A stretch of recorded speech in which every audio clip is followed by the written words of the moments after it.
আর এই মুহূর্তে breaking news, Howrah main লাইনে লাইনচ্যুত লোকাল ট্রেন। আরো একবার আপনাদের জানিয়ে রাখি, হাওড়া মেন লাইনে লাইনচ্যুত হলো local train. Down Sheoraphuli local লাইনচ্যুত। হাওড়া মেন লাইনে লাইনচ্যুত লোকাল ট্রেন। আমাদের সঙ্গে রয়েছেন আমাদের প্রতিনিধি দেবাশিস চক্রবর্তী। দেবাশিস, কি জানা যাচ্ছে? দেখুন, মূলত যেটা জানা যায় যে 7:30 থেকে 7:45-র মধ্যে শেওড়াফুলি ডাউন শেওড়াফুলি লোকাল যেটি লিলুয়া স্টেশন ছেড়ে দিকে যাচ্ছিল, সেই সময় বাউনগাছি কারশেডের আগে একটি বগি, সামনের যে বগি, সেই বগি কিন্তু লাইনচ্যুত হয়। শুধুমাত্র লাইনচ্যুত হওয়ার ঘটনা নয়, লাইনচ্যুত হয়ে পার্শ্ববর্তী যে লাইন, সেই লাইনের কাছাকাছি চলে যায় সেই ট্রেনটি। ঠিক তার উল্টো দিক থেকেই আসছিল আরো একটি লোকাল। সেই লোকালে কিন্তু বড়সড় দুর্ঘটনা ঘটে যাওয়ার একটা আশঙ্কা ছিল। তবে লোকালের যে চালক, সে কিন্তু প্রথমে বুঝতে পারে যে সামনের যে ট্রেন, সেই ট্রেনটি লাইনচ্যুত হয়েছে। সঙ্গে সঙ্গে সে তার ট্রেন দাঁড় করিয়ে দেয়, ফলে যার জেরে বলা যেতে পারে কয়েকশো যাত্রীর প্রাণে বাঁচে।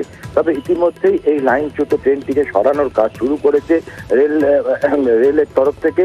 রেলের ইঞ্জিনিয়াররা, কর্মীরা সেখানে পৌঁছেছে। তবে এই দুর্ঘটনার জেরে কিন্তু রেল চলাচলে কিন্তু সমস্যা হয়েছে। অর্থাৎ পূর্ব রেলের যে হাওড়ার দিকে আসা ট্রেন, যে ডাউন লাইন, সেই লাইনে কিন্তু যথেষ্ট সমস্যা রয়েছে।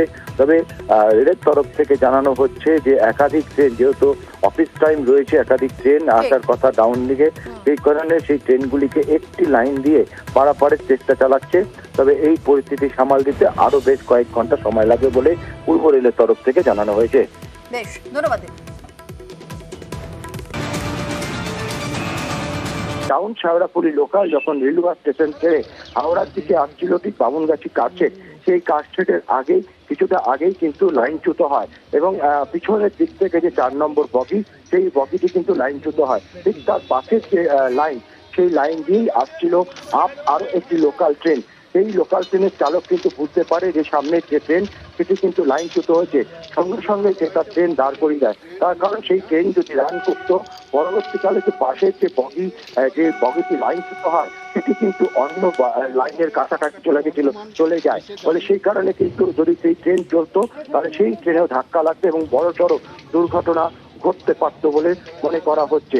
ফলে এই মুহূর্তে চালকের তৎপরতায় বহু মানুষের প্রাণ বাঁচে এবং বড়সড় দুর্ঘটনা থেকে রক্ষা পেলেও ট্রেন চলাচল কিন্তু যথেষ্টভাবে ব্যাহত হয়েছে। রেলের তরফ থেকে একাধিক আধিকারিক রেলওয়ে স্টেশন সেই অঞ্চলে পৌঁছেছে। দ্রুততার সাথে মেরামতির কাজ শুরু হয়েছে, লাইন মেরামতির কাজ শুরু হয়েছে এবং ট্রেনটিকে, দুর্ঘটনাগ্রস্ত ট্রেন, সেটিকে সরিয়ে নিয়ে যাওয়া ব্যবস্থা চলছে। তবে ট্রেন চলাচলে ব্যাহত হওয়ায় কিন্তু বিপাকে পড়েছে যাত্রীরা। কার্যত তাদেরকে পায়ে হেঁটে লাইন পারাপার করতে হচ্ছে। কতক্ষণ সময় মোটামুটি লাগতে পারে এই পুরো মেরামতির কাজ শেষ হয়ে পুরোপুরি ট্রেন চলাচল স্বাভাবিক হতে?